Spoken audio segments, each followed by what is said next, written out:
and that'll be more fun.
We are tWoTcast, episode 357. No, he does not. No. Okay. All right, everyone, shut the f*** up. Let's ready to record. We like to start every show by yelling, "We are tWoTcast." Can you do that with me? On the count of 1, 2, 3, go. We are tWoTcast. Now we can start. The Wheel of Time Reread Podcast. Explicit and R. Freaking rated. Jono's the wild card. Always talking shit. Joe's the straight man. He's a total dick.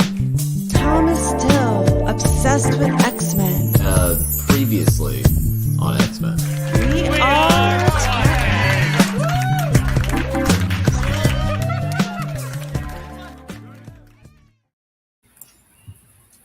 Hello.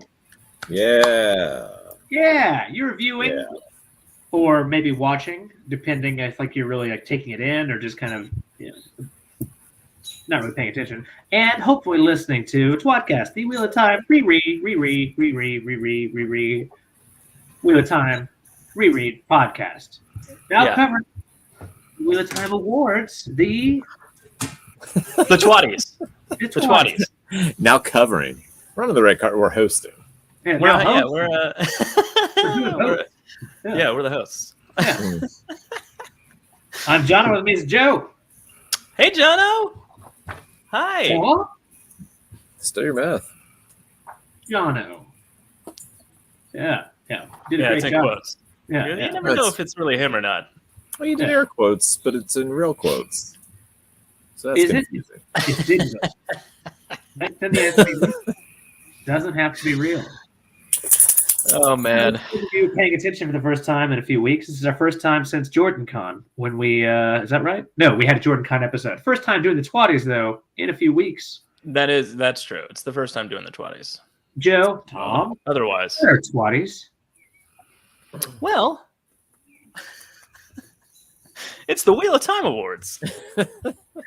Well, if you haven't We seen like to deep Lady, dive the books keep over and on over again, and this is a fun way to do it. Tom? Yeah, that's pretty much it. Oh, It's a we could have different way deep to talk dive about- into books. It's a different way to talk about the books. It's deep diving into twat. Yeah. Yeah, there you go. Yeah, Yeah. I know what you're talking about, Tom. Do you? Yeah. Do you? I'll explain it for the viewers.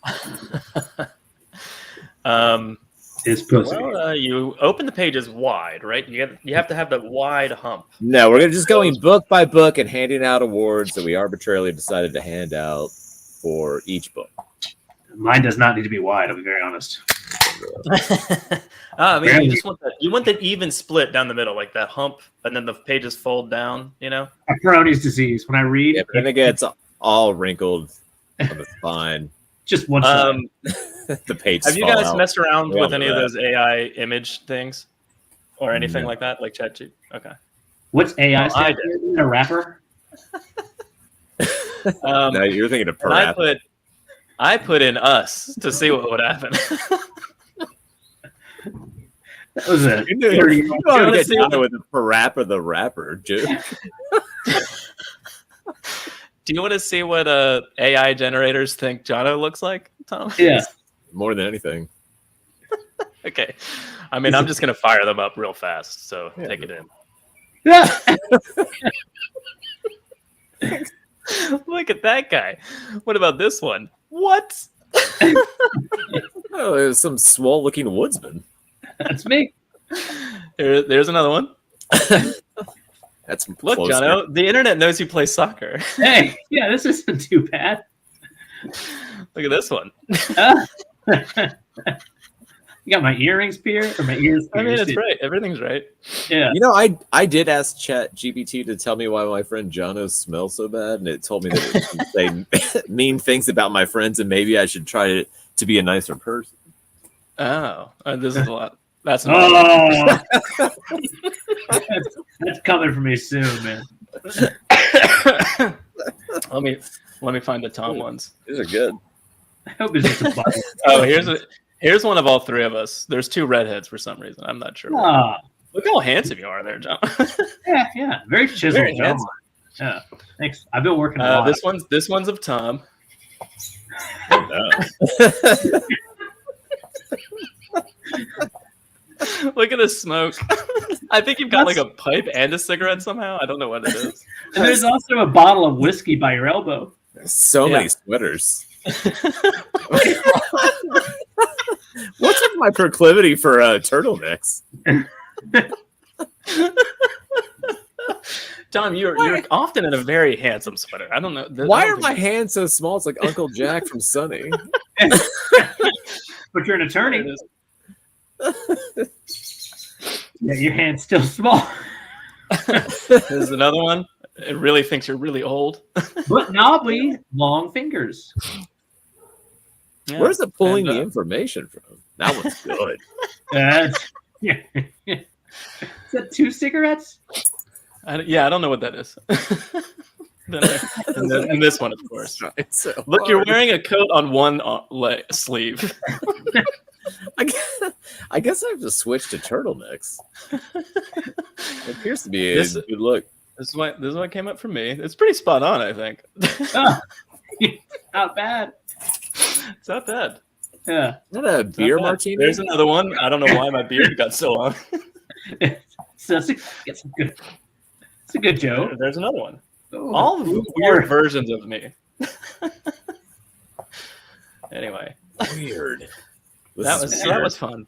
That was fun. I went down that rabbit hole. Here's some of all three of us. That's the best one of all three of us. I think, and then this one's good too. Look, that weird blue white spot on Tom almost could be a cigarette. It's trying so hard. Give it credit. Good, isn't it? It's doing good. Yes. All right. Well, Anyway, I was having fun with that earlier this week. Thought it'd be entertaining. you win. Yeah, that's Getting all kinds of comments. I did ask ChatGPT to tell me about Randall Thor last week, and it says one of his struggles is learning to use his power to channel the one power and control reality. Oh, and change reality. not bad. Not bad. But apparently he harnesses that. So AI is being really generous with Jono's hair. so all the so like all the little kids that fall off buildings and die, like apparently it's Rand controlling reality. It's not accidental. Kind of a dick. All right.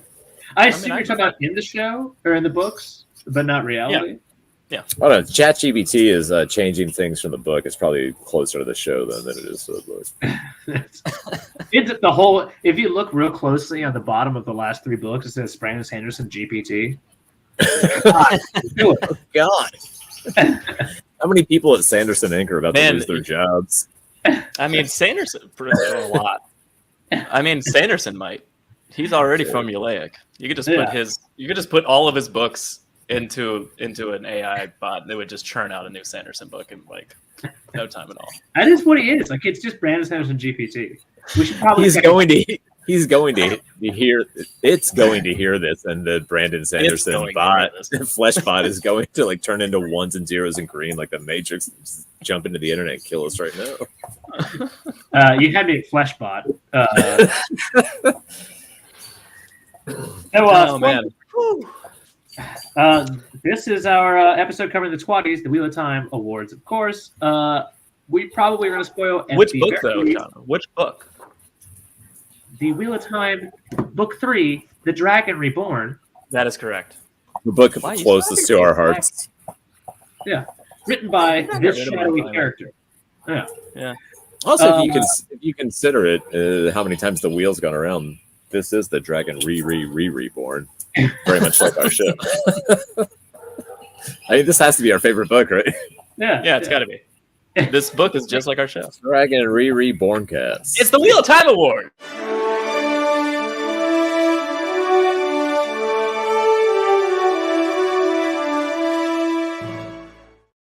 We can't live up to that. And there we go. Or does the music automatically elevate us? Like we don't have to live up to it. I wonder which of our mics is picking up a car. A car which racing. one could it be? That would not be a car, my friend. That would be somebody's kick-ass dirt bike. Oh, I thought it sounded like a truck. I can only hope they're 14. The kick-ass Duke. So we're just gonna go category by category. Alrighty. And talk about those categories. There will be nominees in no particular order. It doesn't matter, just the things we thought of. But and then there will be one winner. Yeah, you always say these are the nominees, and you go, "This is the winner." Yeah, one indisputable winner. Yeah. Also, if we're gonna dispute it though. Yeah, if someone or something that you're thinking of didn't make the nominee list, it's because it sucks and you're wrong. Oh man. The first award. Congrats on getting it through it, Ayush. Oh, Ayush is done with his school for the semester, I assume. Oh yeah, and also it was really nice to meet Ayush at Jordan Con. I think I watched Magnum AI as a kid. Yeah. Ayush had the exciting pleasure of meeting his heroes in real life, Jono and Joe. Oh yeah, it was the best. Yeah, of course. And it was great meeting Ayush in real life. It's always nice to see people that we've known forever in the flesh. Something to consider for our fourth show with 3 already down. Like maybe we should do some sort of lifetime achievement award for each. We forgot that we were going to start doing the in memoriam too for the characters that have died. I know. Just send me a list of all the dead people, and I'll start making an in memoriam. And then it'll just get longer. It'll get longer. Almond Bunt's wife. Almond Bunt's dead wife. Got it. Almond Bunt, I don't believe dies. That is actually correct him. Yeah. Yeah, he's alive. His wife, however, that old bitch is dead. Millie Skane, dead, in the best way possible. So, all right, first category. What's the first category, Thomas? Or what are we Chris doing? Traeger Award for Best New Character. A Chris Traeger Award. I yeah. Like it. For those of you who don't know who Chris Traeger is, look it up. The internet's right at your fingertips. Awesome. That's my penis. We're not explaining things anymore. Google it. Fucking lazy piece of shit. You know, he's a standout new character in a sitcom called Parks and Rec. You have no idea. That does get tiresome to explain every time. If you don't know, yeah, that's why. Yeah, no one wants to hear that. Sad. It makes me sad if you don't know. We could eventually do the Mark Brandanowitz character who we're glad's gone. Yeah, there you go. This is like it is kind of the same award, really, in a way. Yeah. So here's the weird thing about this: is like, so basically everybody sends in 4 nominees for each category, unless you have less, but you can send up to 4. And I thought there were 4 no-brainers, and even a 5th in this category. It's somehow you guys send in 3, and then you're both sending in a 4th one, who's only getting honorary mention, not even a nominee, but Simon the Frog Boy.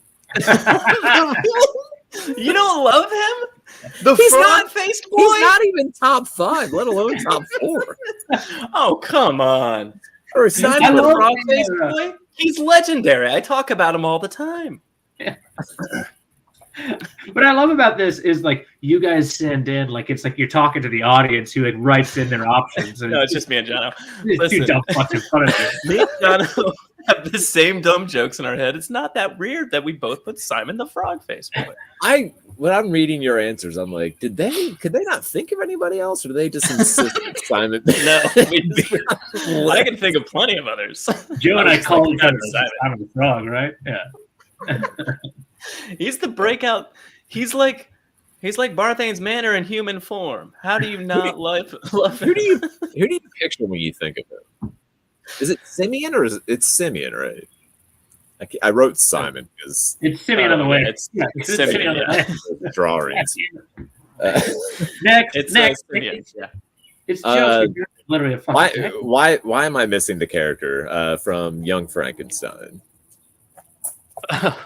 Igor. Oh, Igor? The guy that plays Igor in Young Frankenstein is who I was going to say Steve Buscemi, but sure. That works too. A very similar look. Yeah. Thanks to your Simeon joke, Jewel and Sandor didn't even make the list. So coming in at number 4, the nominee. It's fail. I refuse to say Fail.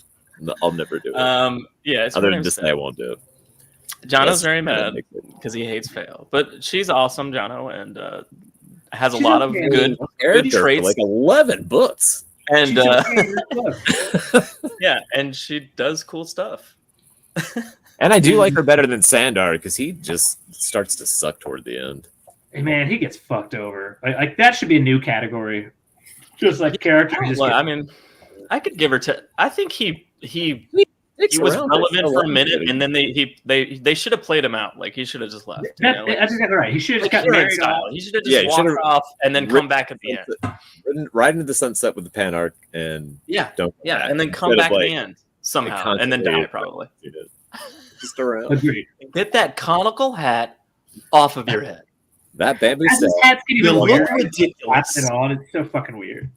No, it's odd is because he's the only one that really wears it. It's not like it was like the style at the time, and he's like, "Oh, I'm gonna have." It was like one street vendor was like selling 10 of them, and he's like the only one that bought one. Maybe he got 5. If just like, he's like, you know what? What if this one gets crumbled? He was just like, how much for one? And the guy's just like, I only sell them by the gross. You're gonna do the black one for the funerals. What? Yeah. Last battle's coming, man. I mean, you want one? It's 1 or it's 0 or 1,000. Those are your options. 1,000. All right, so here, Julian didn't make the list. Fael. Okay. Yeah. Fael's number 4. All right. Wait, in no order. Fael. Got it. Yeah, getting very little respect from the both of you is Ruark. I mean, come on. I just didn't like. He didn't do anything like. Yeah. Cool. He was introduced. Yeah, that's true. He was introduced, but it was so minimal, and like I was like, I love Rourke, but it was just not. It wasn't like Gaul. You know what I mean? Like that's come on. Technically, he does more than Gaul. Don't spoil it. Stop spoiling it. Well, I mean, he hung out on the rooftop and he talked to Matt and Julian for a second. I mean, like that's about it. Also, he was there. He was there at the little fight. Yeah, he's at the fight with Adam like, to rescue. Oh yeah, that's right. That's right. Yeah. And he also teaches them what the dragon are. So like, Like that is like he's That's pretty true. Yeah. He does Yeah. cool stuff. Yeah. Doesn't he say they're the people of the dragon at the end of this book? That's what I just said, but your dog Frankie was talking over it. Kind of a big deal. You're changing also, my mind on Rourke. I almost put him. Also nominated Avienda. Yeah. Kind of a big deal. Yeah. She's awesome. She's awesome in this book. I bet $69 she has sex with Rand later. As an introduction to the maidens, like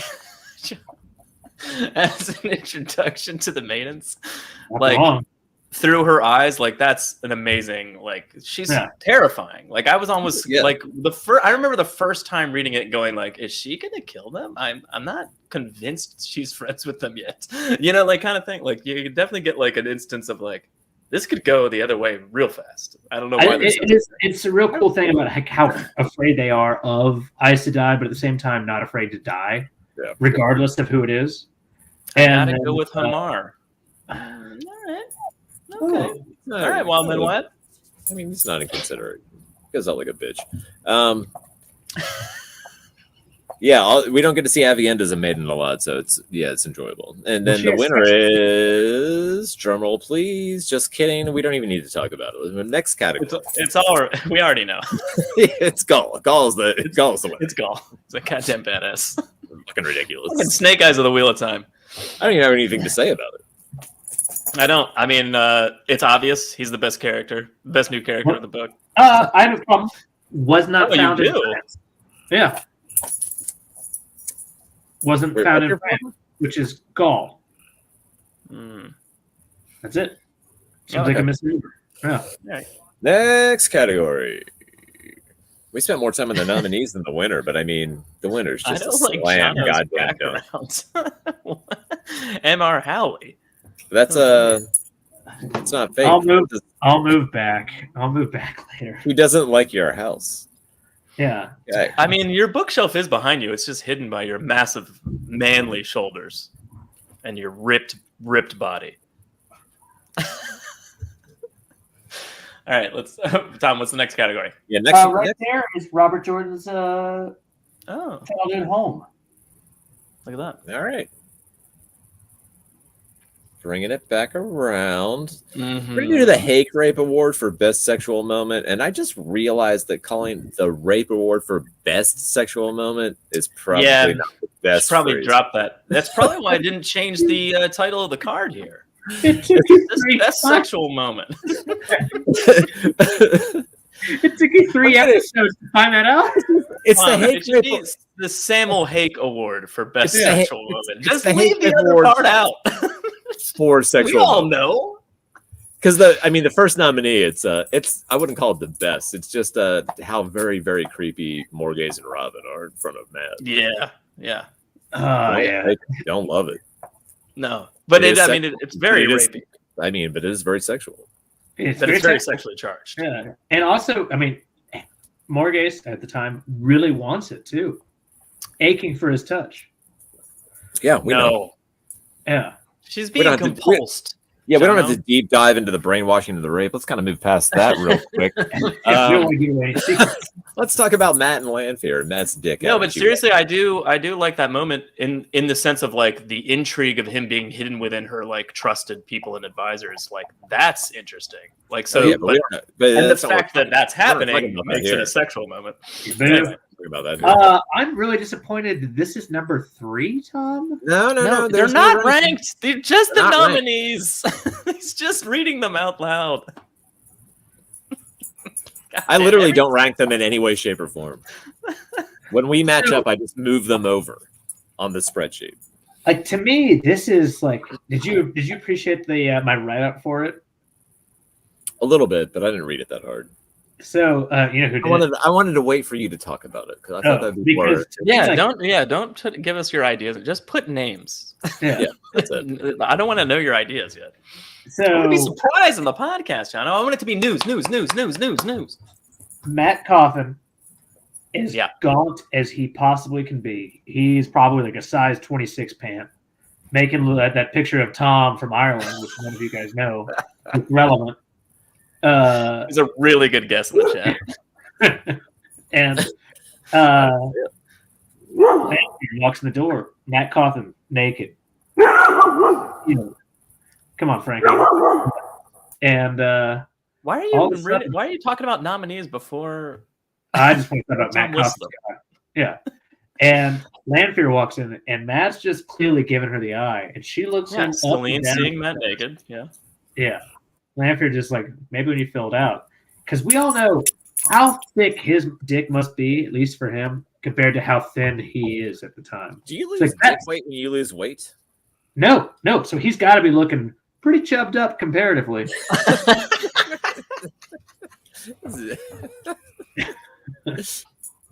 Actually, is that? Do you know that for a fact? Yeah, it's in the book. Should lose some weight. It's in the book. No, yeah, Tom. There's nothing to lose in the book. There's no weight to lose down there. You don't have adipose tissue in the middle of your fucking phallus. Come on, man. I don't know. Maybe your blood flow's not as good if you're. I don't know. What's the next nominee? I just put. You guys didn't put this. I just put Perrin and women. It's really fucking weird that he thinks Min wants to fuck him, and then later in the book he thinks Moraine wants to fuck him, and he walks in on her naked. It's bizarre. Oh, that's true. I'd forgotten about. I forgot about that. And he's with Min, and he's like, she wants to get it, and he's with Moraine, and he's like, I think she was naked on purpose when I walked in here, and then fails there, and she wants to bang him, and he's like, what's this bitch's problem?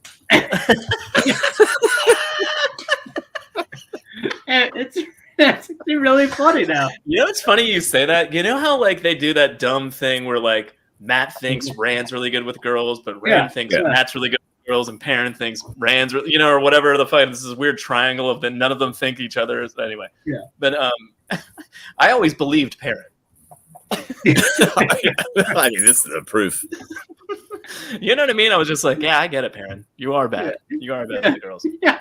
Honestly, thinking about that now, like he walks in on Eyes to Die, like, maybe she wants to fuck me. Why else would she fucking be here, right, Joe? Yeah. Wait for me, Happy Bernstein. He's like on the boat. He's like, she great. Just happened to be changing clothes, or the inn just happened to be changing clothes when I walked in. Okay. Yeah. Min, hey, I've got some questions for you. Okay, I think of you as a sister, but if you want to fuck me, like, nope, not where I was going. Right, so I'm gonna, Tom, before you go on, this is the one that I thought was Moraine getting her hands all fishy. I forgot about that. Okay. I wish I had remembered. It's fantastic. Just tickling fish out of the creek, Gonna tickle that fish. That should have been great one. It's a great one. If that's not in season 2 of with Moraine and Swan, it's probably the moment where Perrin was like, "Oh god damn." Yeah, I should walk in on her later. Yeah. Oh, sorry. What's next? I mean, the winner is Galad and Gwen at water practice, but not them so much as just everybody watching. Yeah, I mean, there's that many like hungry, thirsty Aes Sedai just in the stands, just watching. Like even Aes Sedai, like the accepted and the novices, sure, but like there's Aes Sedai in the stands going like, "Fuck yes." It's a good thing Perrin was like not even in the same city, because he would have been able to smell where they were. Like he would have been able to be like, "Oh, he would have had to leave. They're right over there." Yeah, he probably would have had to leave. I think. Yeah, it's too much arousal. Too much arousal. When Galad's in a city that Huron's in, he's exiting the east gate when Galad's coming in the west gate. There's no violence. No, it's not the violence, just the smell. Perrin. I meant Perrin. Oh, Perrin, not Huron. Yes, yeah, that's right. I just confused the smelling powers. And it's a great question, though. No, I think that it's really not explored too much in the later books, though. Is like, so obviously there are hundreds of women in the White Tower. Are they synced up? And what the fuck does Perrin think when he's there? Like once a month, just like they gotta be right. Smells like I don't know how common is it. Is it inevitable or is it just common? I don't know that much about it. I love that Tom's trying to keep a straight face. Just All right. This is a very serious mental joke here, Tom. I'm not gonna lie, I was kind of scrolling through my Excel. What's the? And I just heard, that I is heard the you winner. guys That laughing, is. so I was like, I can also. So just Oh, yeah, Gallatin let's go in like practicing. Yeah. No, It it's is more like technically the most sexual I mean, if moment you just for want me to say it, everyone. it's more about the ring of wet pussy around it, watching them practice. But okay, Right, but that's what I mean. Like I mean, that's if you involved. want to put a fine point on it, then I will. Yeah. All right. I kind of thought it was implied. Yeah, it's definitely All my. Got it. The- Next. All right, next award. This is it. Don't get scared now. It's for the best battle / trap / trick. Wait, what? I don't know what your problem is. I mean, I'm good. Oh, Joe's not ready to get the next graphic. No, I'm not. Let's see if you can figure it out. Not for any real reason, but because it disappeared on me. You wanted to start talking about the nominees? Let's do the first one. It's that hedgehog thing. That was weird. The Terrain Grail? Why is it weird? I mean, that was definitely Bilal setting up a Dreamscape as a true Home Alone situation. It actually it's for Moraine, but you're not wrong because technically, like, if you remember, every time Perrin like jumps into there, and it reminds me of Marv jumping over the bungee thing, the rope on the third floor, just like aha, and falling over. I mean, it really works. Yeah. There's a little Super Mario element of the princess is not in this castle anymore to it. Yes, there is. All right. So All right. next nominee. I mean, the next nominee is Perrin and Gaul. If we're talking about traps, I mean, Gaul's in a cage. It's also the best battle. It's fucking fantastic. Oh, that is an amazing battle. I think it might be my favorite fight of the entire book. Really? It's pretty awesome. I Also, mean, the I- white, you I know why? 'Cause love the white Gaul cloaks and deserve slaughtering this. white cloaks and like the Yeah, it's just gross so good. sweat. It's pretty You bad. guys just talk so over each good. other 100% for each word almost. No, we're all right. Yeah, okay, good enough. I mean, we We're got it. Yeah. Even I didn't understand it. I'm dumb. Man, everything involving Gaul were just like, I mean, yeah, everybody knows that was great, right? All right, moving on to the next thing. Does Gaul make any, like, at least through, I can't think of really like his end arc, but does Gaul do anything that's really annoying through the entire series? I don't think he does. Like, You could almost do without a little bit of the him and Ban and Chiad stuff, maybe. Yeah. maybe. And congrats on their nuptials. But It gets a little tiring at Yeah. times, but only It goes because it goes on for a long time. because they're captured as well as Fail, so Yeah. that whole thing. Doesn't Oh, get- that's Like it's because of that. it's her fault. She ruined Yeah. the Gaul. Yeah, it's our fault. No, almost. Nobody ruins Gaul. She tries to ruin Gaul. His final arc is in the dream world with Perrin and like being Yeah. left alone in there for days and somehow surviving while Perrin's like healing on the outside and he's just like, well, I guess I'm Gaul. I'm here. Totally forgot about my best friend. And they're like, you should not be able to survive in the dream world this long in the flesh. And he's like, I can do it, Gaul. Yeah. It's kind of how that goes. 14. This is it. Don't get scared now. Yeah, this is it. Don't get scared now. Another nominee. I mean, great Home Alone sequence is just Matt and his fireworks. Yeah, that's fantastic. I mean, come on. We talking about breaking into the stone? Yeah, I think that's like just kind of all of it. The lead up, it's like it's almost set up as if it is something in Home Alone. Like the dad almost slips on a micro machine. He's like, Kevin, you leave your micro machines around, and then like he's throwing fireworks into the fire, and Tom's like, what are you doing, you idiot? You know, like that.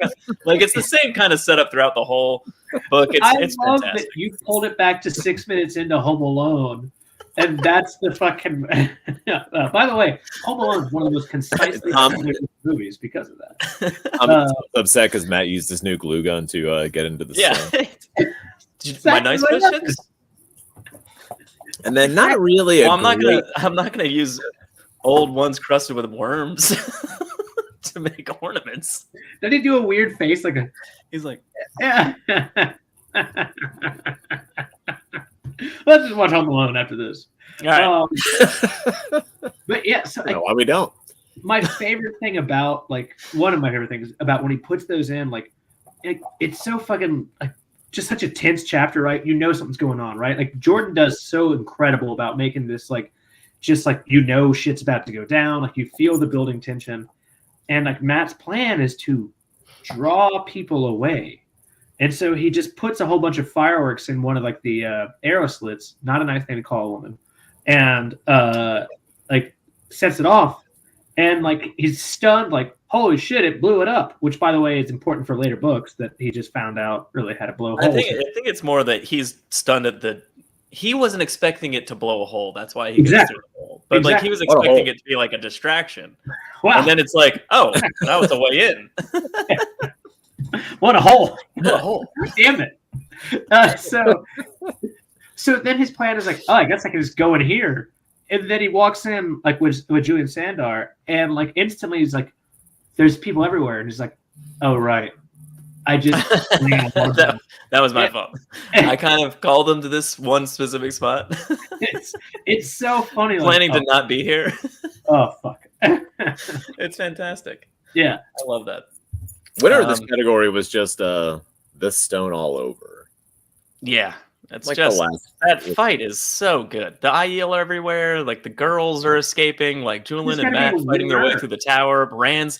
I love how Rand is like seen by multiple different people at different points climbing up the stone wall. Yeah. You know, that kind of thing. Like it's just there's so many good parts. It's very hard to kind of. Bilal is the winner because Bilal is the one like bringing the Black Ajah. I mean, yeah. Well, it's no trap / death battle. Like it, we're kind of this is a broad category. We don't really call it that anymore, but yeah, it's a really. It's almost. I would say less broad. I think it's more specific. You have to. Well, part of the category is so we can call out specific traps and tricks that they're doing, like it's fucking Halloween, and then part of it's not every book has that stuff, so we're also just putting the fights in. Yeah, this is technically like a surplus. Like this is like this one has a lot of traps. The Matt Coffin. We've got the hedgehog turning rail. We've got the girls in a fucking prison cell. Like we've got like the whole thing is literally there are visions that Egwene has of. Like we didn't even mention the parent hedgehog trap. I mean, I'd give the award to Bilal had it worked.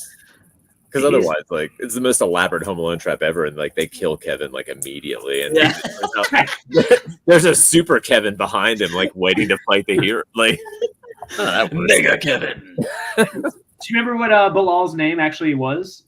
No, I don't. Honestly, I'm not. Yeah, it was super obvious, right? That he was the Net Weaver. Like it was like I could not. What was his fake name as the Lord? It was also obvious, or was that Lord Brent? Yeah, that's not really. No, wait, Samael is Brent. Yeah, Samael's Brent. Lord, High Lord Sam. It's Salmon, right? Oh, High Lord Salmon.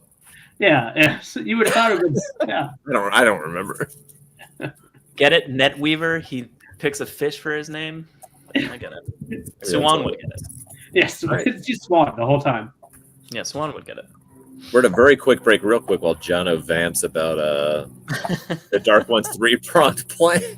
God damn. Weather. Weather. Honestly, I don't know. Weather.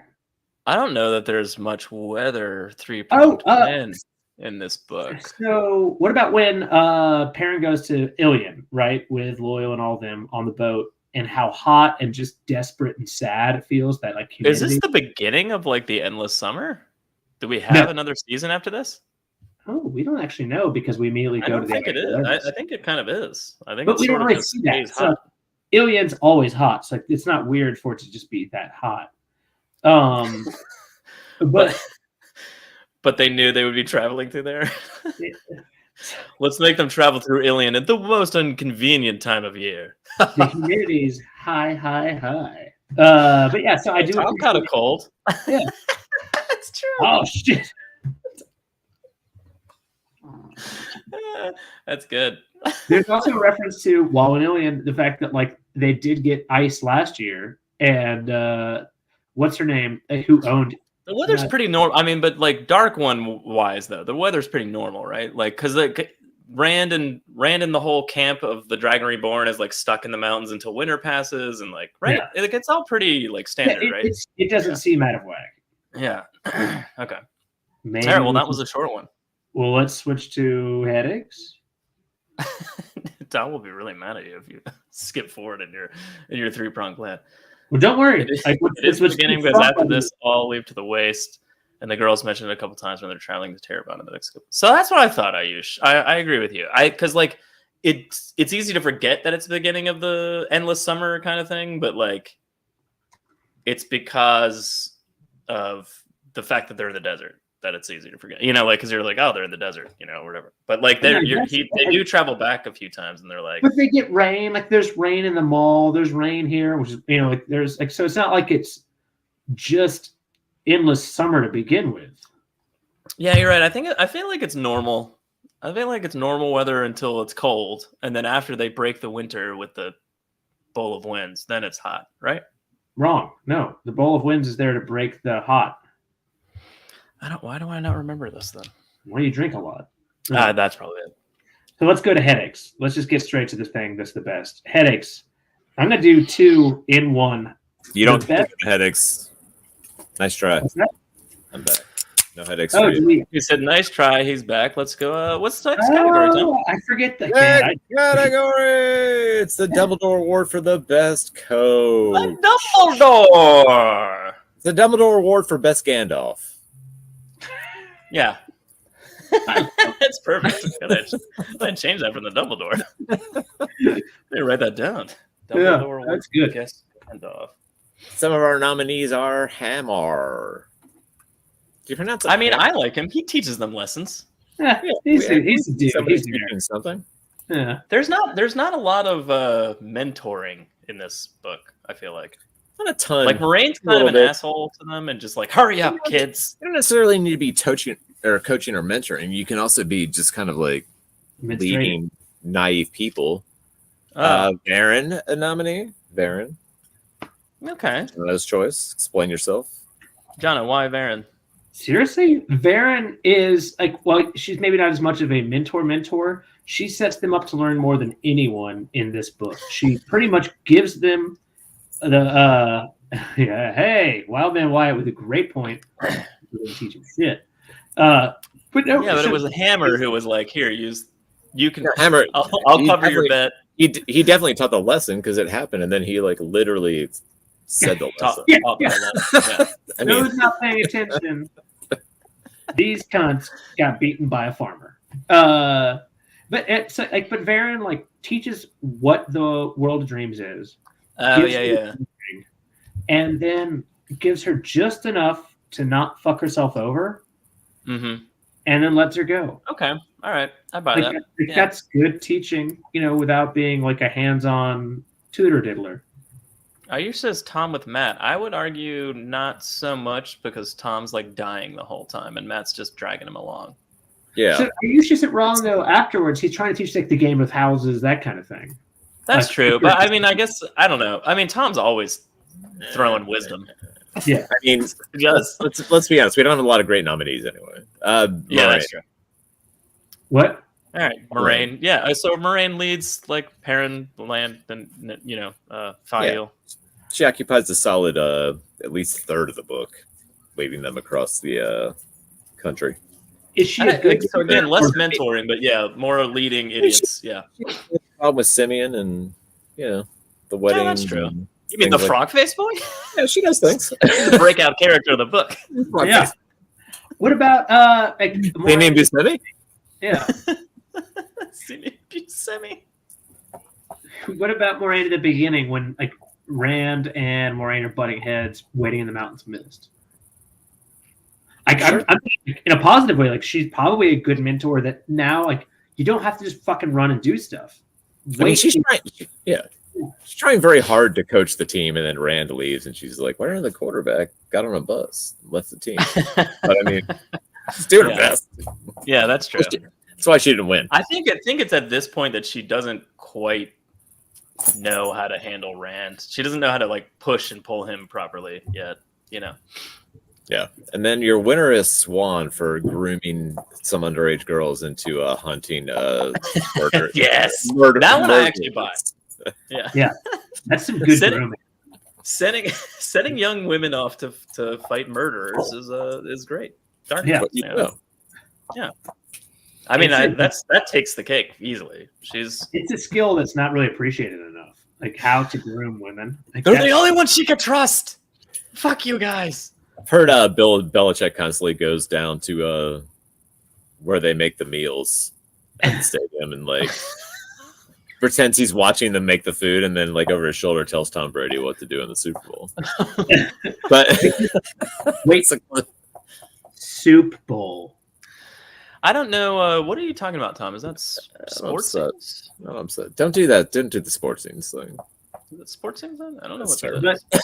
Again, Soup Bowl. So hack. Because they were Soup Bowl. in a soup bowl when they were told to get out of Laris's kitchen. Oh, maybe Laris. We should have. Well, it's too No, late. No. Next. All right. Next. Next award, we have something of an issue. It's the fucking classic Elayne award for Elayne's worst moment. I must say, her least objectionable book. Oh yeah, for sure. And I don't know if we have any legitimate nominees other than existing as the winner. No, did you not read my thing? Did you not read I read it? It wasn't great.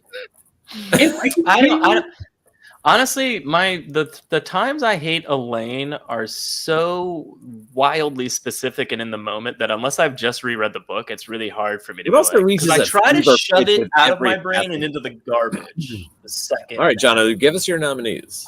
So I mean, the winner is existing, by the way, but the winner is always existing. But in this case, I think to me, this is one of the worst faults that she has.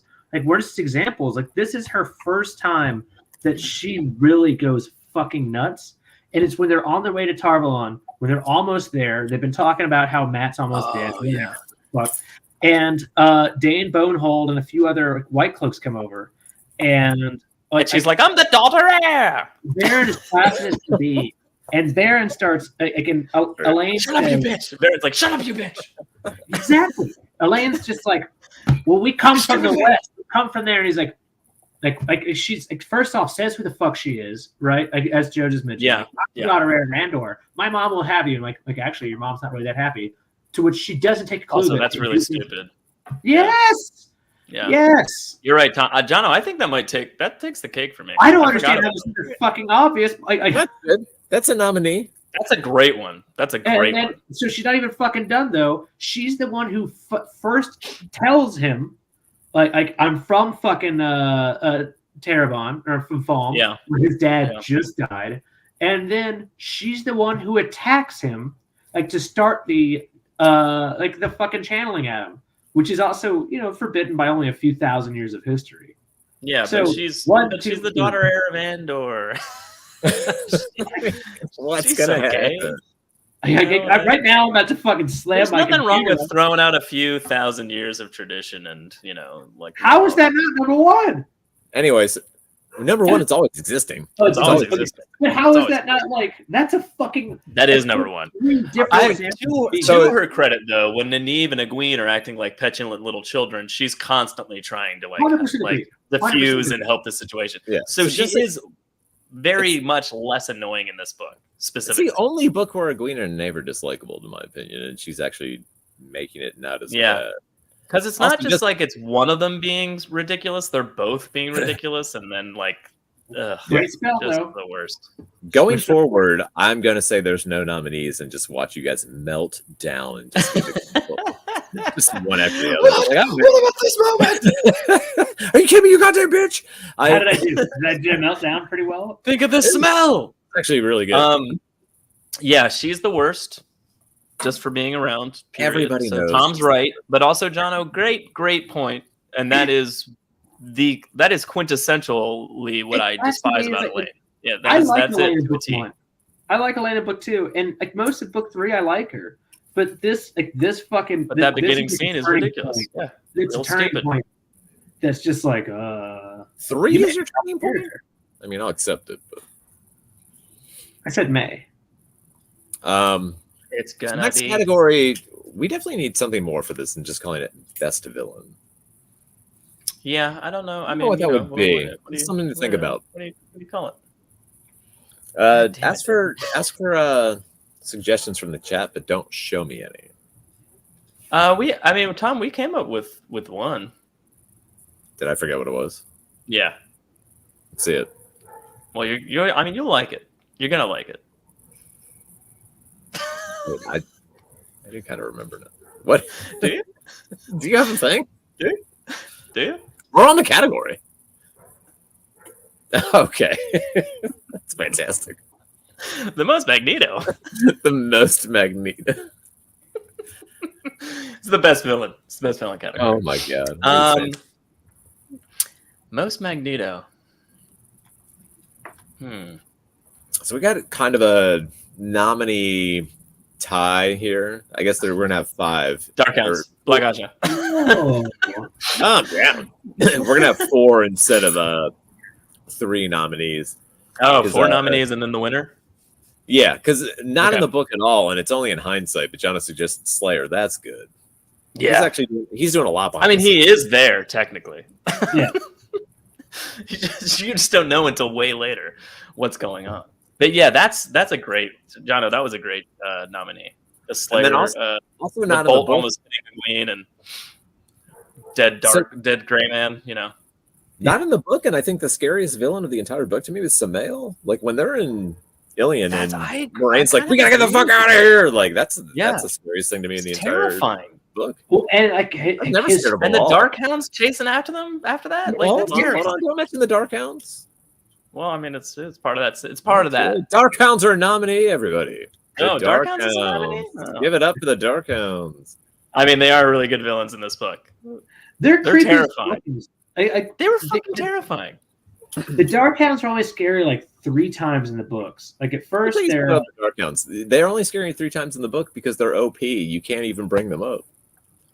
If you kill them, they grow more. Their saliva even just touches you. You're dead. Like their paw prints are melt into stone. Like, one Dark Hound gets loose, and the whole world is over. It's like a zombie. What does make you question? How does anyone beat these? Why are they not just everywhere? Well, just 1,000 years ago, in the early days of tWoTcast, Tom saw dog prints in wet cement on a sidewalk and just went Dark Hounds and tweeted it out, and everyone was like dying laughing. And I've had that frozen in my brain for 10 years. There you go. It was good. It was a good joke. That's 2 of the nominees. You ready for the 3rd or the 4th? I guess, kind of. Yeah. I mean, we mentioned it before. It's super creepy. It's certainly a major villain in the book, even though he barely is in it. It's Robin. It's so rapey and creepy. But it's also very villainous what he's doing. Well, plus the whole conversation with the guy whose name I forgot, not having to chase that guy down. Like Robin, has a little just bit of the whole realization that the Forsaken are more of them are out there, and that they're already hidden within like certain nations and whatnot is like horrifying. Yeah, I think that's really like if you could put it as an aggregate. Like the weirdest thing is that like there are 3 countries already that have a Forsaken either at the top or active. Slowly and or already taking over. Yeah. Like and that makes you go, well, how many others? Yeah, we're not overly familiar with them yet, too. So like even the stuff in Ilion with Samael, you're just like, holy fuck, they need to get out of the city immediately. And I mean, the way Moraine is so terrified. When Moraine's scared, it makes you scared as the reader because she's like, Semo rules in Ilion. We need to leave, blah, blah, blah. And they like leave, like immediately like ride on horseback. They're just like running out of the city as fast as they can. They're getting chased by Dark Hounds. It's like, you're just like, what the? Okay, Jesus Christ. Forsaken definitely get nerfed as time goes on, right? Like, yeah. Well, once they start dying and coming back all the time, you're just like, all right. Well, I think that coming back always bummed me out because I was just like, all right, there was 13, now there's 11. All right, that's a big sticking point for a lot of people that I know that are like lukewarm fans of the series instead of like hardcore fans like us. Like it's because of that like repetitive like nature of like they were just like, he's back or what? Come on. I think that like the problem that Jordan did was like the Forsaken were so evil and yet they died. All right, we can give them like 2 die in the first fucking book. All right, we can give it a little rationale. But they don't. They're back. And then that's the follow up to it is like, guess what? Like, he's back. It's not. They're either not good enough at killing things or they can't go away. Like it's a very strange kind of line for them to walk.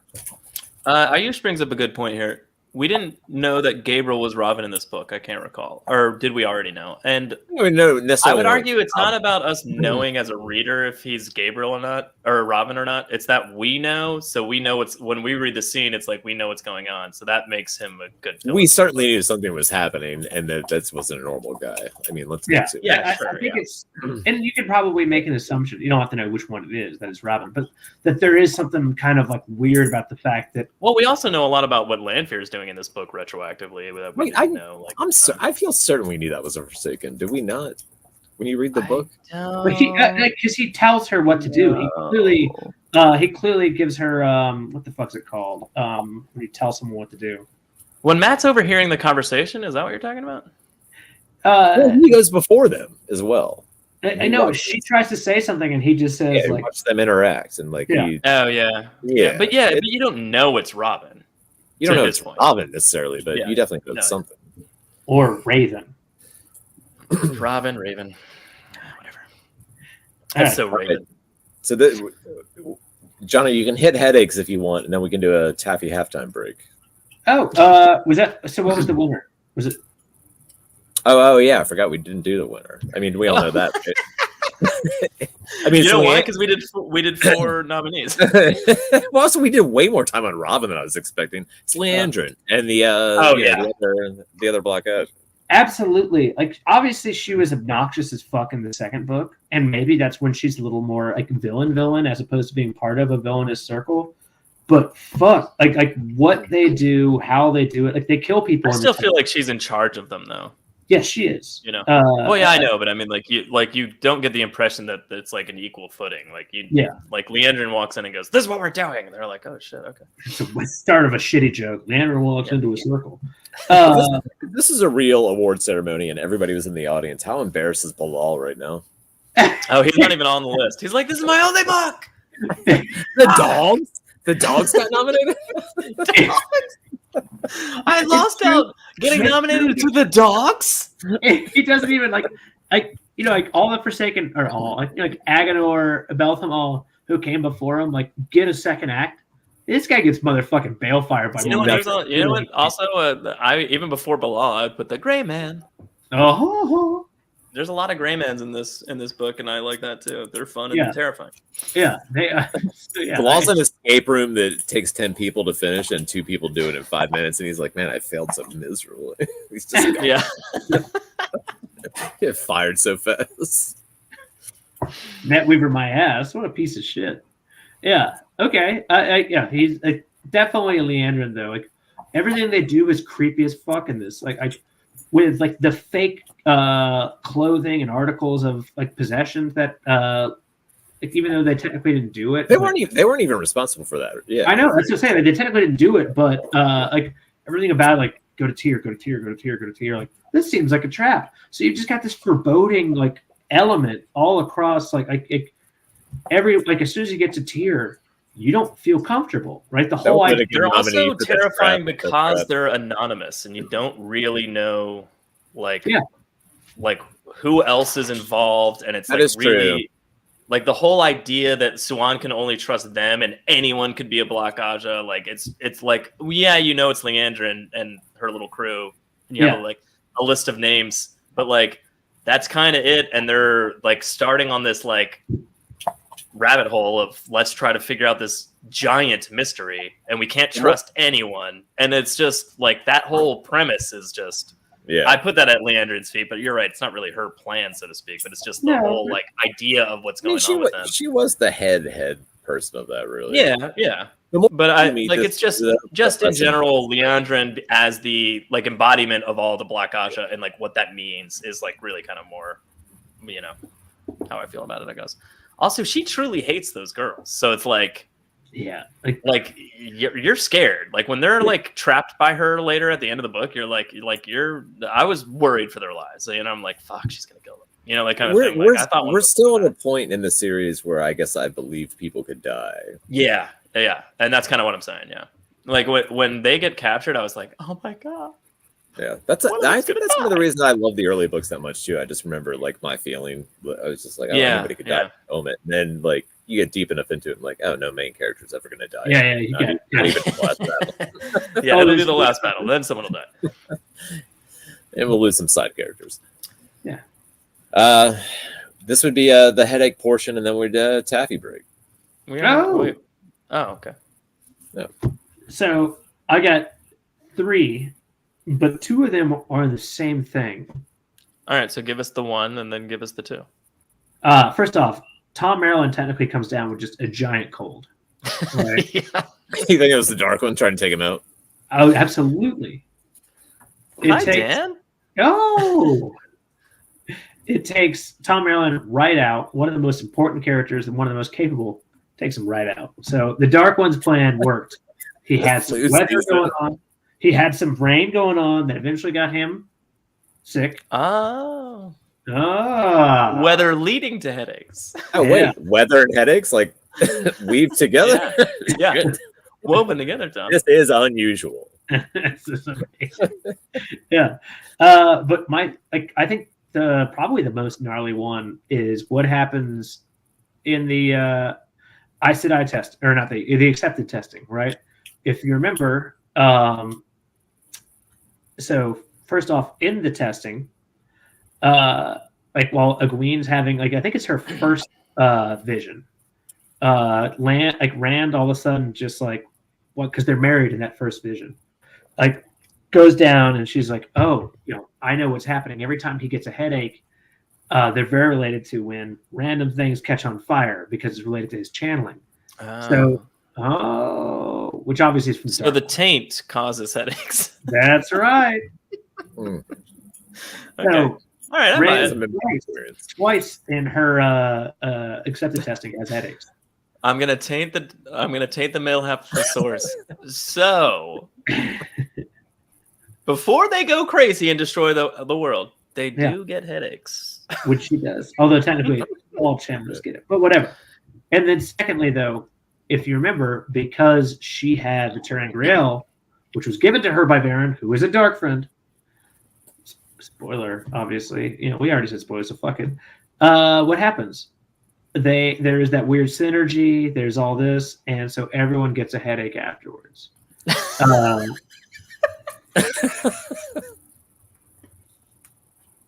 Yeah. I'm mainly laughing. Honestly, I'm mainly laughing because you find some way to make it work, legitimately. Every time. So everybody knows before the show, I was just like, hey, Jono, for the breaks, you're gonna have to do the 3 prongs of the dark. And he's like, shit, I don't have anything. Every time he's like, I don't have anything. And then I'm like, we'll do headaches, and then we'll do a song, go to break, and you're just like, well, hold on, give me 30 minutes. 30. Yeah. And I've got a lot to say about it. I have no idea what Taffy song I played last time. It doesn't matter. They're all good. And by good, I mean great. All right, we're gonna play a 3-minute Taffy song. We'll be right back.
Taffy Bennington, everybody. I want to say that I also believe that black holes suck, and I'm glad I love that song. she's bringing that awareness. This is one of my favorite ones, but mostly just because I love them on roller skates, just going and like just like the way she's just whipping her hand around, and it makes no sense at all. And the gun sounds, it's my favorite. Anyway, hey guys, like and subscribe this awesome show. It's the worst. It's the worst sales pitch every time because we all just die. Hey, hit like and subscribe to the show. You know, it's Can you imagine? Can you imagine doing that? Hey, you know, it'd be fun if you want to like and subscribe. It's so painless. You just hit buttons. Yeah, that's true. Just like a clitoris. Yeah. Let's jump into the next category. What's the next category, Tom? The next category is nominee for the best aeroplane flying by over my house. There you go, and that would be the one that's there currently. I think that is the winner. Yeah. Who are the nominees?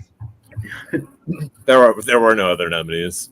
They swept the category. The next award is the Artax Dies for the Saddest Moment Award. I started to realize. Okay. Now that we've built in this halftime Taffy video break, it's kind of a bummer one to come back with. Maybe I might just shuffle these around a little bit. I don't know. I think it's fine because like everyone's hyped up from Taffy, so it's like, you know, it's okay if you. That's right. These motherfuckers regular. We want people on a roller coaster of emotion. Yeah. You want to be like, whoa, and then you're like, oh no, sad moments. Just roller like coaster emotion. Where they're like Definitely in memoriam, and then the very next one is just like the happiest moment on screen this year. Yeah. So the first nominee is the Isle girl dying that they've like just saved. Yeah, that was brutal. Like 5 minutes ago. And Nanive's very upset about it, which makes me very upset because Nanive is the best. All right, moving on to the next nominee. It's the Accepted Test. Jono, tell us about it. That's only number. That's not. It's not a nominee. That's only number 2 at best. Like every accepted test is like the saddest motherfucking thing in the world. Here's the thing: the winner is number 1. Everything else is number 2. You should just let the winner is number 1. Like that would have been perfect. Here's the thing, Jono. The winner is number 1. So, like the accepted test in this case, like again, we have Rand just like being Egwene's husband, getting headaches, and probably raped. We don't know. No idea about the weather either. By the way, that's a world in which the Dark One wins. Yeah. A lot of headaches involved in that. Yeah. It's not a good harbinger. A lot of weather. So it's Probably fucking like she actually comes out like the second one is Rand and Camelin, if I remember, like having like been like almost butchered by Trollocs or something like that. She comes out trapped under a rock or something. I mean, that'll give you a headache. And she comes out and she's like, "Is that all there is for me to betray him over and over and over again?" Like that's how fucking sad she is. Yeah. How fucking upset she is. And then I guess I'm not saying that I don't agree with you on these, but they aren't real. Yeah. Oh, okay. Yeah. So part of it for me is like, well, it's like that's like saying I'm upset about that dream I just had, you know, like if you're upset about something that happened in the real world and also sad about the dream you had last night. Put things into perspective. All right, what's the third part, Jenna? He doesn't know. The third, I'm sorry. I thought you were asking. The third one is when she has to rescue herself from the which is very real, spoiler, from the tower, right? Like, you know, she can find her own keeper, whose name is very important because I think it's Joya, right? Is like the name for another. Like Joya was Nanae's baby's name or something. No, that's Egwene's baby's name. Egwene's baby's name, another thing. I think. But like so, like again, it's not quite as sad. It's more fucked up and difficult and just kind of. But still, the whole thing is extremely concerning. But anyway, let's see what number 1 is. You piece of shit. Well, hold on a second. I do recognize the accepted tests are like saddening. Also, by the 2 examples we've been given through Nynaeve and Egwene, you can assume that basically every single Aes Sedai had to go through something horrible like that. So like, it's very just in general sad that they all have to go through this trauma to get to a certain stage. But like, at the same time, I'm like, well, that's not really real though. It's just so they can overcome challenges in their own mind. Scars in your brain. Yeah. Also, it is real. I mean, there's alternate dimensions. It's real to them. Yeah. Yeah. And like, there's also literally be real. Tom brings up a great point. Is like, are these fake or are these in alternate realities? And if you're stuck in that alternate reality, does it actually happen to you? Because there are many weaves to the pattern here. This may actually be what one Egwene lived, right? And one Rand al'Thor lived. And that's very possible. Wouldn't it be great if there was a moment where like Egwene was walking around with people and then she just like blacked out for like 3 minutes and they're like, what the fuck's going on with you? You're not acting like yourself. It's weird. And then she came back and they explained it to her and she's like, oh, that was probably somebody else's accepted test.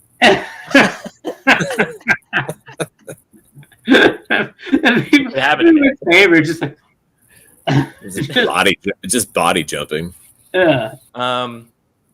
that's about appreciating. While dying, being fucking incompetent and dying in 2 pages was sad. We're not doing things that were sad for the reader. 3,500 years and this is what happened. That's exactly what we're doing. All right,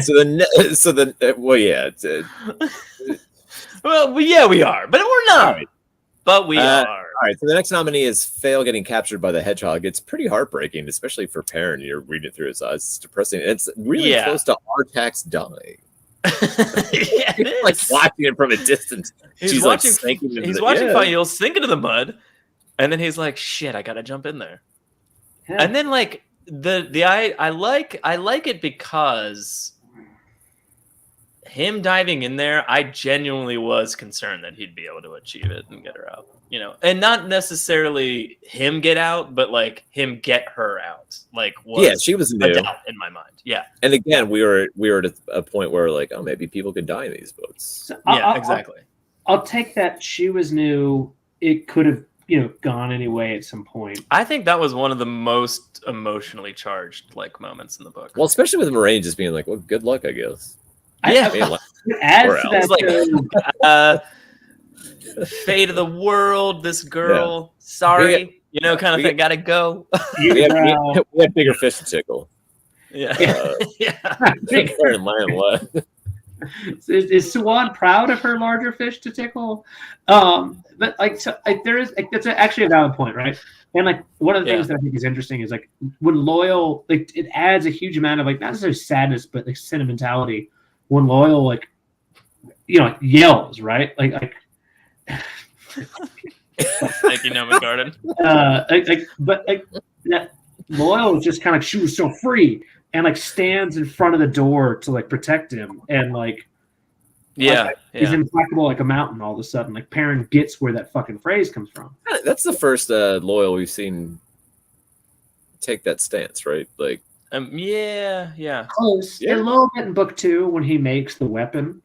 Loyal has those moments. I over the series, he's obviously way more connected with Perrin and Rand than Matt ever, really. But like I would almost argue he's closer to Perrin in a lot of ways, like from all the things that they go through physically. Yeah. Other than I mean, ultimately he's best friends with Carl and Manfor. But 100%, one and only 100% true. Yeah, 100% true. The one and only. Yeah, him and Perrin have a bromance for what, four and a half books? Yeah, that's about it. I mean, not even a solid third.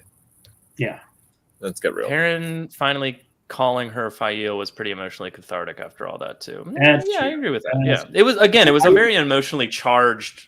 Fucking damn. Yeah. Like the rest of the book, there's fights and battles, and it's like awesome and everything's cool and everything. But their specific thing that's going on throughout the rest of the fight is like really emotional. It is really cool, and it actually he's kind of losing it close to the end, and I love the fucking every time he hits the hammer on the door, it's like gonging, and it's actually gonging in the real world. There's really cool bits of that. It's a great interweaving of, I tell her Riyadh into the world, and it has a great purpose because it makes the greatest character, I'm kidding, Bilal, think that Moraine is captured. He should have kept calling her Mandarb. Anyway, all right. So you want to go to the winner? Yeah. It's almost a shame to. It's just like, oh, the saddest moment is when all these ladies get captured, but when the Wonder Girls get captured too, it's also I was like I said, I was horrified. But I was scared for them. Is it sad? Shit, maybe it's not. No, that's sad. It's sad because they're betrayed, though. I think it's the betrayal part that like is sad about it. Like they thought they were being smart and being safe. Sad/horrifying. Emotionally, with Julian betraying them, like just yelling because no. it's compulsed by Leandrin.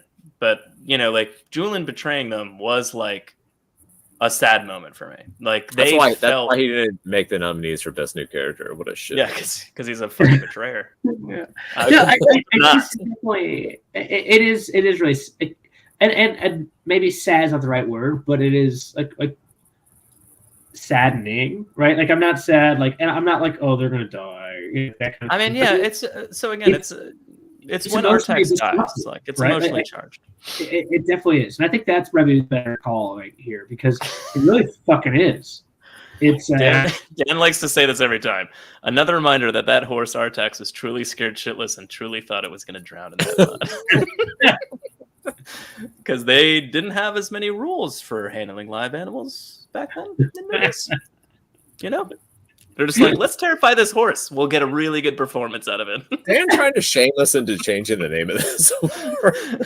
Maybe. And if he is, it's not going to work because that's all the right. best name for this category. I'm changing the name of the award to 40 Benjis died in the making of this movie.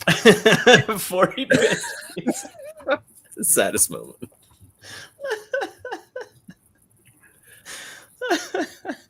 40 Benjis died in the making. We'll call it. There's at least 87 lassies. You guys ready for the next category? Yeah, man. I'm afraid the first nominee in this category is going to occupy a lot of time. Maybe it won't, but it's biggest catfish. Your first... I'm just waiting for the progress bar at the bottom to finish. I was just stopped talking. I was like, let's watch this go. Why would you watch it? Talk while it's happening. I don't know. The progress bar is actually humiliating. The whole point of that is that you talk while it's happening. So the first nominee, it doesn't quite fit, but it's Matt. Who the fuck is this guy? Where has he been for 3 books? No.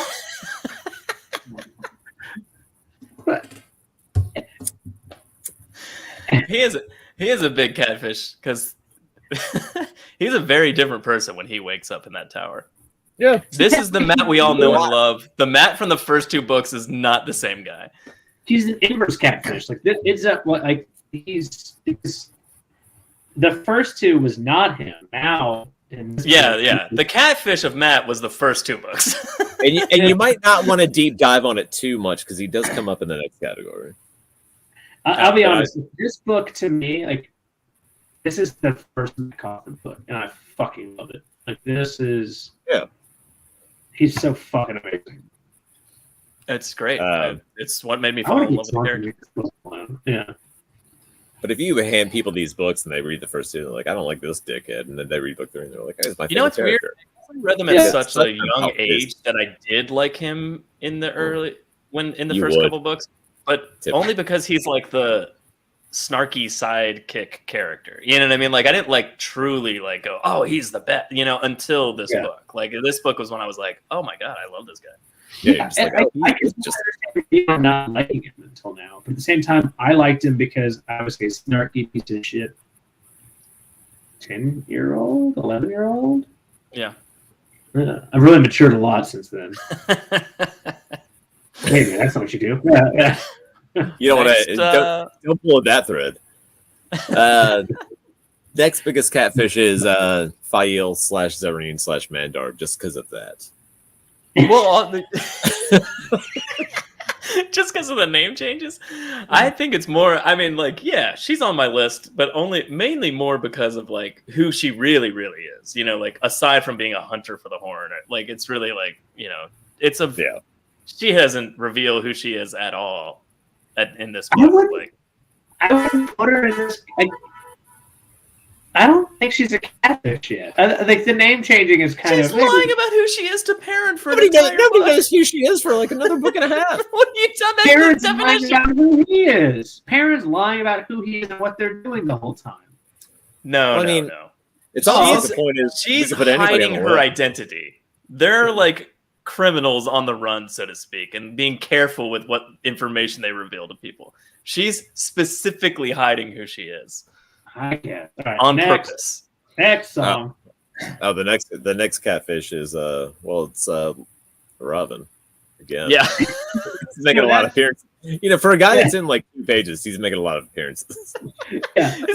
He's a good catfish.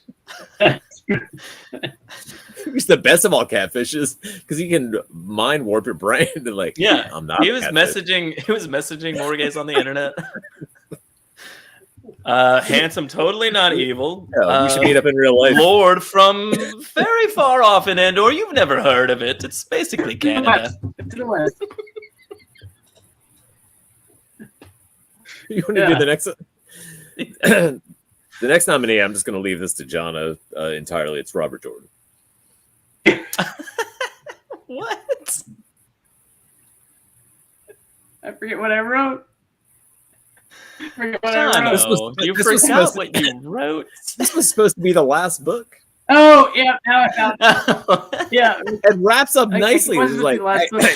we're the Dragon Reborn. Ishmael's dead. Ruark's like, we're the people of the dragon. Like, I guess where will we go from here? Who knows?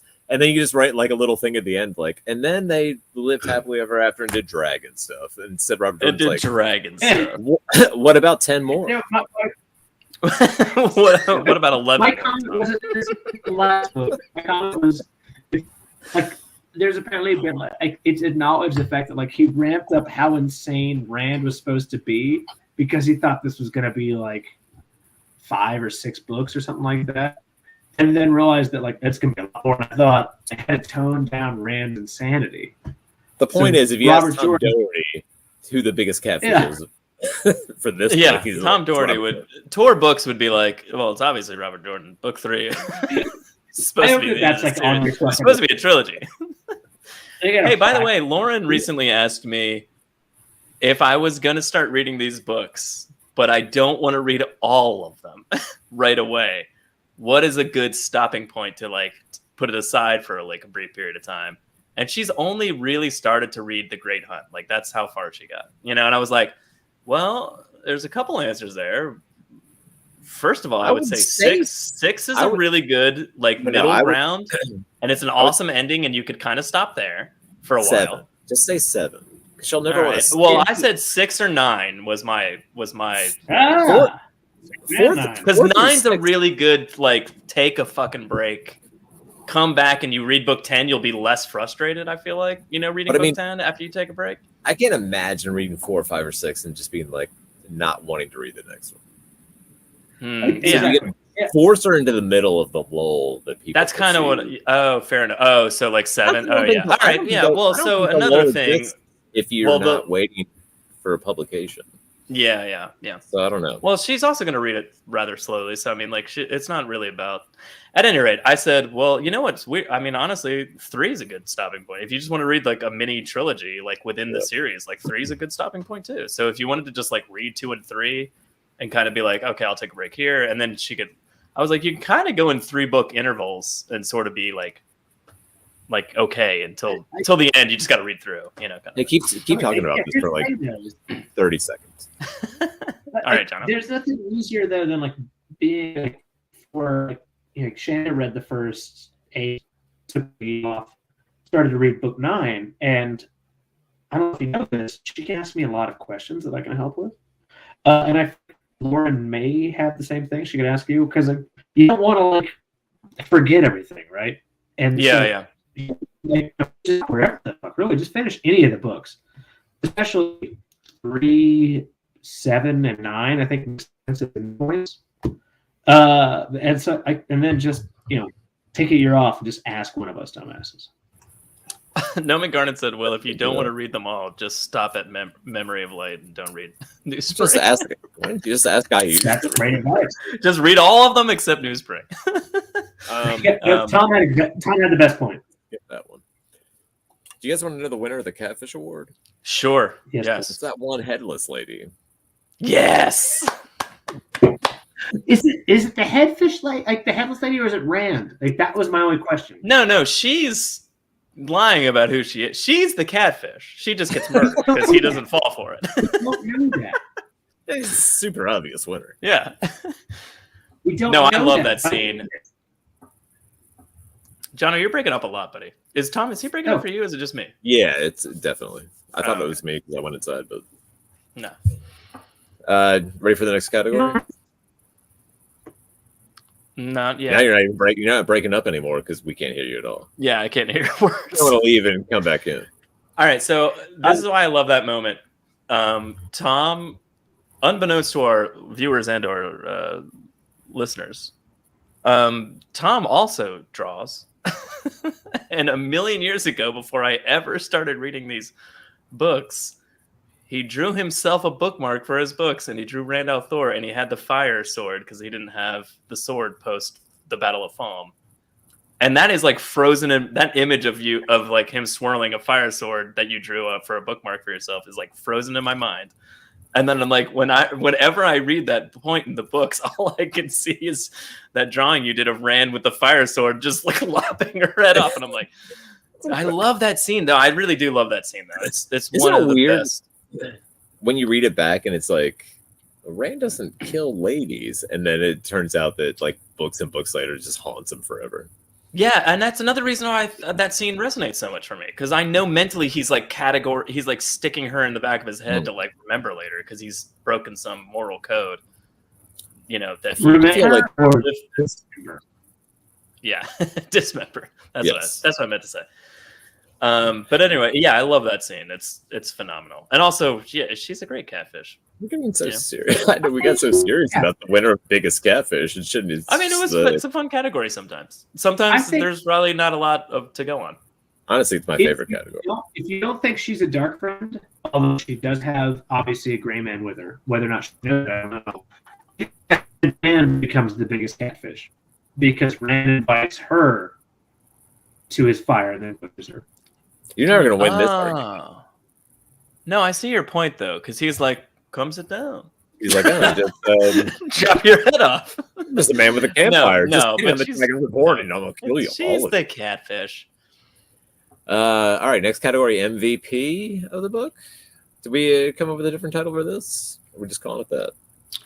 Okay, so hold on a second, really quick. Noman Garden said, "Personally, I don't think she was supposed to be a dark friend, but RJ retconned her as part of toning down Rand's insanity." I think just having him upset about killing her also is a bit of a retcon, really. Like it didn't seem to matter, and it came back. That's a good note, though. That's a good point. Good gnome. That's a good gnome. Yeah. Yeah. All right, nominee. Okay. That's why Robert Jordan's the best catfish, because he had like, this is how long the series is going to be, and I got to tell these motherfuckers right now. I got 50% of that. It doesn't matter. Yeah. Tom, what's the next category? It's the MVP of the entire. Most valuable character. Nominee Moiraine. Yeah, I mean, obvious, right? Yeah. I don't have a lot to say about it.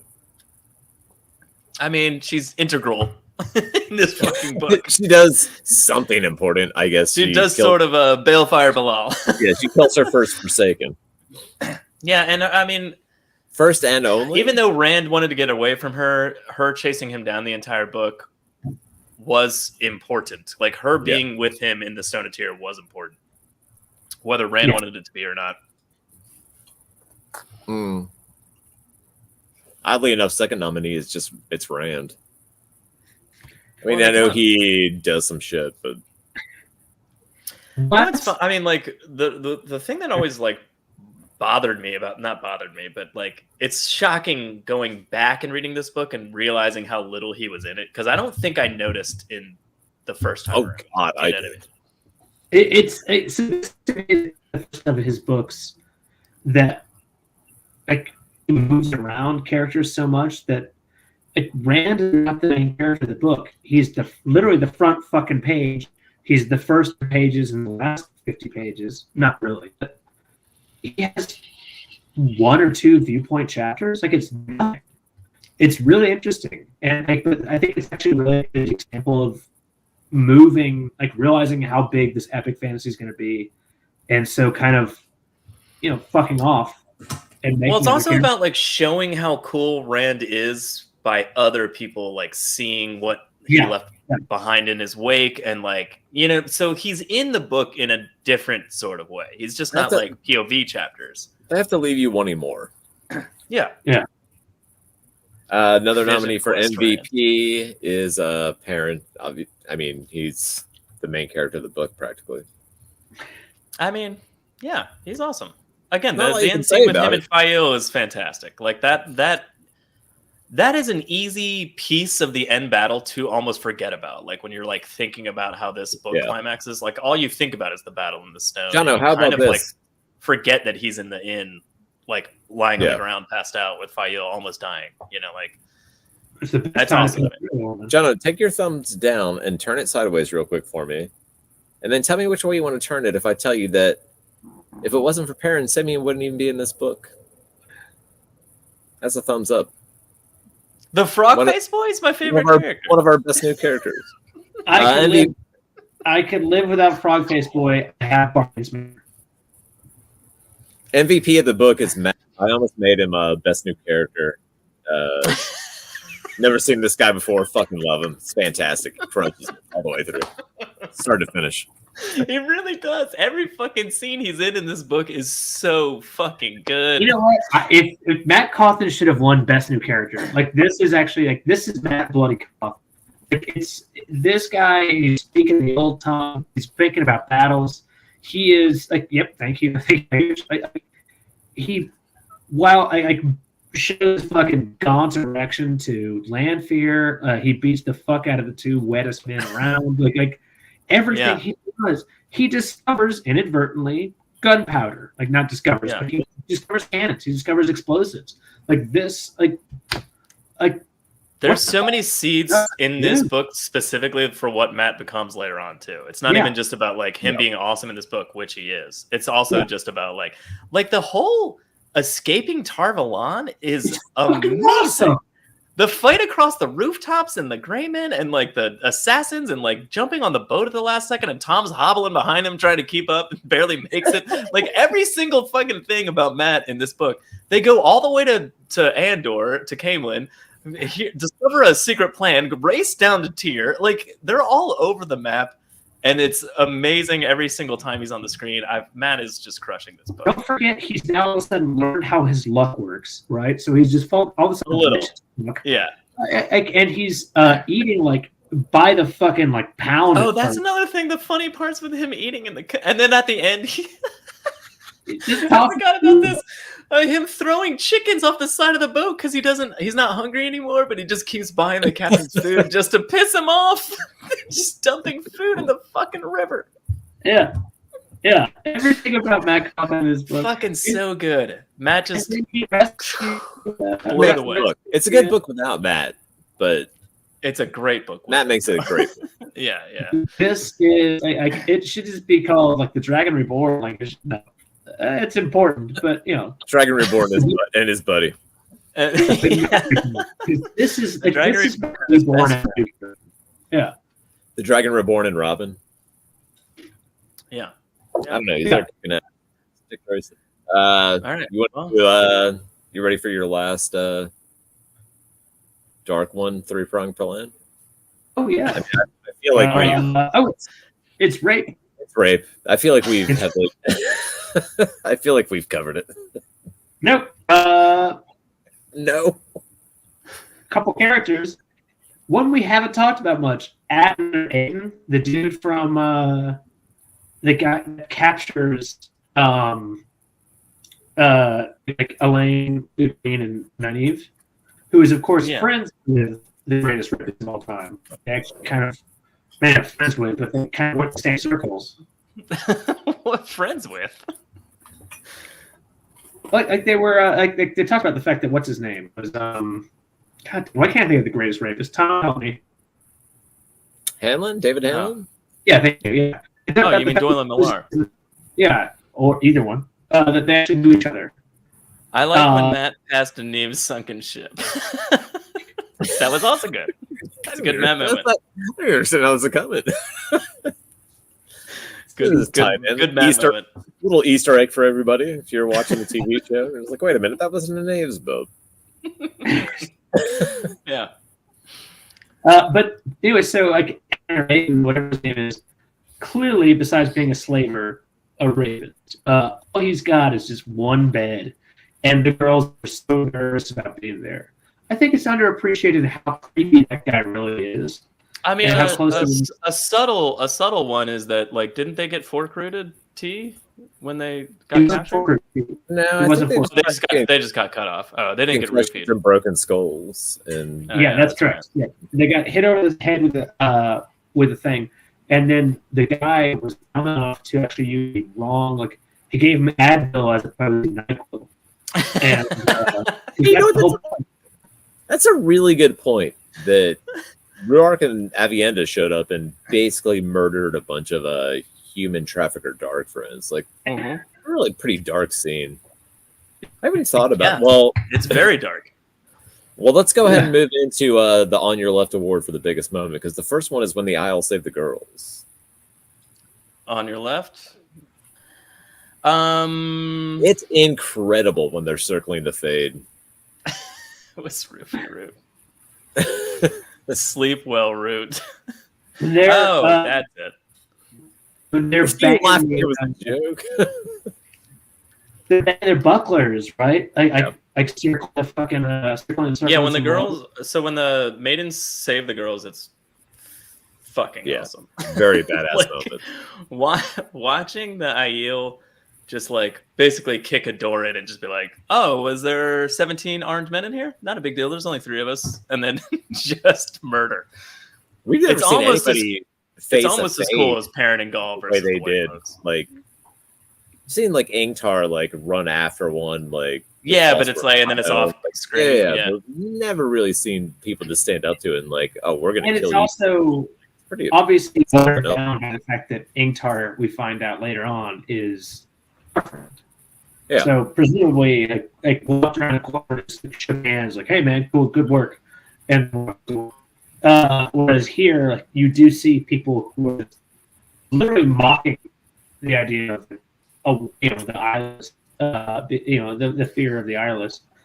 And I'm trying so hard. Yeah, I mean, me and Joe have iPhones, and Jono's playing Pong. Your connection's very bad. No regard said Dance With Me Shadow Man is one of those scenes I need to see in the show. I completely agree. I really hope, especially with the little bits and pieces of like Avienda in her maiden gear that we've seen like from the show, like I'm like, please, it's very awesome. Please show me some badass Aielness in this next season, which I think they'll do. But all right, so our next nominee is Matt Getting Healed. That was awesome. It's come up incidentally a few times from comments and as we've been talking. Yeah, I think it's something at the time that you don't recognize how much like power and strength that they're putting into that to separate the dagger from him fully. Like, you don't fully understand, like, oh, it's all of these Aes Sedai, and based on their power levels and based on the sangreal they have with them, and like, like at the time you don't quite fathom like the depth of power that they're using to funnel into that.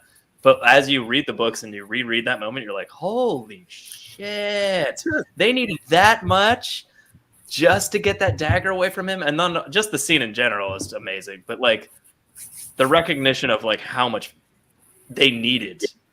We were talking about like Darkhounds being OP, and like if one got loose in the world, it would be like a zombie invasion because they would just multiply and go crazy. But like it's kind of what Shadow Logoth was in the beginning, where they're like, even if a pebble of it got out, and like, but then Matt and Padden Fane walk around all the live long day with a dagger and like do shit. And like, all right, maybe that was. I don't know. I want to say I feel like there's a lot more of that, like that just didn't like make the page kind of thing. Like like just Padden Fane like passing through a town might have had ripple effects the same way Rand did in this book. Like kind of thing. Like maybe we just didn't see it, but like maybe that town had a shitload of murders the next couple of weeks or something like that. You know, like kind of thing. Like you just don't know or something. Or he didn't have time to really show the point of that. Or maybe with the dagger specifically, it's so closely bonded to them that it's not like sending out waves of Shatter Logoth onto all these people around them. But yeah, you're right. I wish there had been a little bit more of that.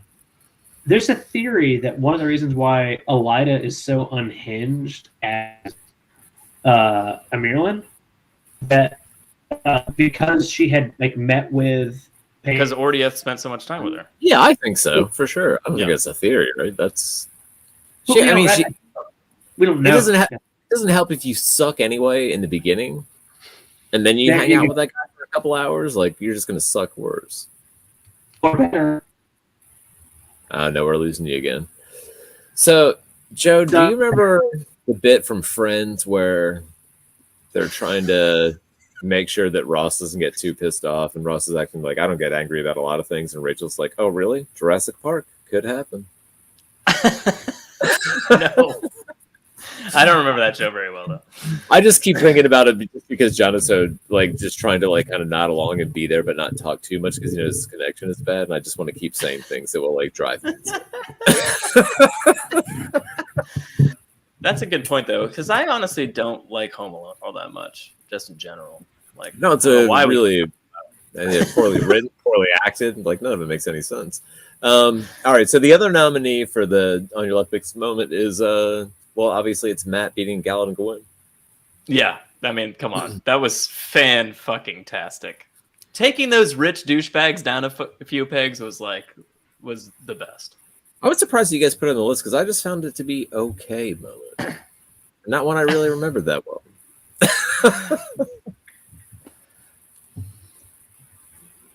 Johnny, you were there for a minute. Reacts with the Aiel pushing the spear away with his fingers. That is pretty fucking awesome, too. Actually, yeah, I do like to see what people have to say about those moments because, like, there's a ton of like just very little ones that we're not necessarily thinking about. Yeah, we're thinking really broadly when we're putting this. Yeah, together. We are hitting really high points. Underrated, but I personally love Matt and Tyr when he first starts hearing the dice looking for the girls. Just say fuck it and starts wandering around randomly and finds the old woman. That's true. That's awesome. I agree with That's that. Awesome too. Man, when you as the reader realize, like, I think you realize when Matt walks by the wrong place and you're just like, or when he realizes he walked by it like 3 times. Oh yeah, the next yeah. That's very cool. Do you know in that moment? I feel like you do. Yeah, because there's something about the yellow flowers hanging in the shop. Yeah, it's the same thing that Anais saw hanging in the window. Mm-hmm. And it's like lit by a lightning strike, and he looks right at it, and he's like, if only my luck would take me to the right place. If only my luck would illuminate via lightning strike which place I should go into next. All right, well, all right. Yeah, so little moments. I guess just the winner is, I mean, it's the big one. It's Rand killing Ishmael, grabbing Kalendor, like that. The big deal. So one of the funniest things, and let me know if you don't hear me because it just flicked me off. Okay. What's funny is we haven't spoken about Ishmael or really like the actual end battle of this book at all. Ishmael isn't like mind-blowingly awesome to me in this book. Like there's some cool moments, and it is like I guess like he's died like 2 times already. So like to me this guy's here is like a mummy, like a tiny mummy, like burned out corpse. It's kind of depressing. Yeah. It's probably something you're going to see in a fucking movie or a TV show.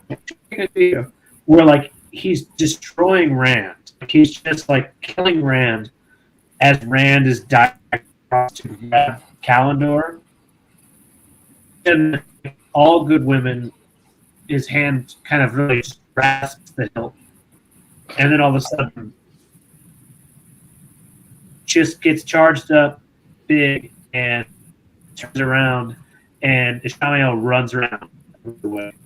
I mean, Ishmael, as soon as he gets Kalendor, Ishmael is like on runs the defense, like immediately. He's just like backing away and running and setting traps, and Rand's just like walking through them essentially. Like just, it's pretty devastatingly awesome. But it's still like I don't know. Yeah, I guess it is. It's an awesome moment, but I don't know. Like, yeah, it's just the little parts for me like make more impact. What makes it chill-inducing is A, him grabbing it, and B, like the little cool moments and the big cool moments, maybe. Yeah. To me, it's the finish. Like maybe all the people chanting his name at the end, like the people. That's the chill-inducing kind of like what happens here. That Rand is now like the biggest sign there could be, besides literally a giant sign saying, like Dragon Reborn is in his hand. Like that to me is like yeah, it's incredible. I mean, I don't know that. I mean, what is it for the next book? I mean, it's either the rain falling, Choden Cow. Is the Choden Cow? I don't know. The battle with Asmodean is boring to me. Yeah, when he's at Alcardal and he makes it rain and everybody goes crazy. Yeah, like, that's amazing. Fucking incredible. When he's going through the spires, that's incredible. Like that's. Oh yeah. Actually, God damn it! Talk about that next time. Talk about that next time. Actually, I actually know my answer, and I know the winner for the biggest moment for book 4. I do too. I know my answer. I mean, I know, but I know what the winner is because I get to pick. That's true. But I know we my get answer. this shit. Actually, maybe I don't. Maybe it's saddest. No, I don't know. Well, now I think we're talking about the same thing, Tom. We're talking to like nobody else knows. You're like, wait, is it the saddest moment or the best moment? I was like, oh, I know which one you're talking about now. Yeah. Anyway, so that's next week on tWoTcast when we talk about the Shadow Rising, I guess. Real quick, do you guys want to talk about the real Shadow Rising? No. Is it your microphone?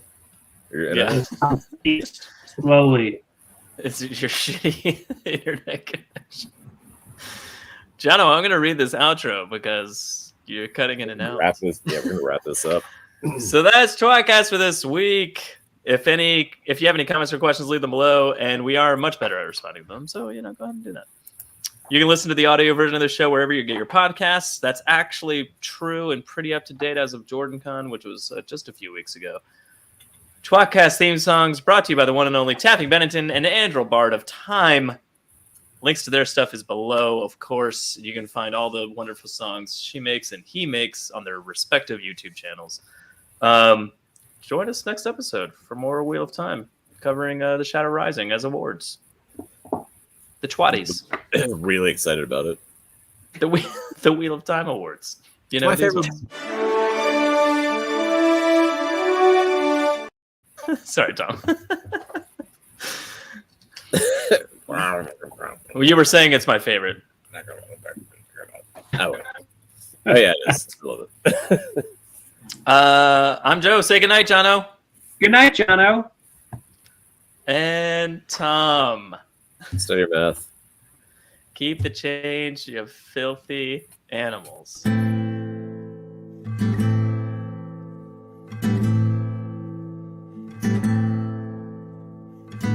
Among the first to start, the tWoTcast was so smart to lovingly bash our favorite books. But that was long ago, and now they've grown the show, and now they got us in their hooks. Don't throw coins to these bastards, they need bars of gold at least. Someone please keep them afloat. Now let's listen as they once again ramble through a book. Let's get the fucking quote.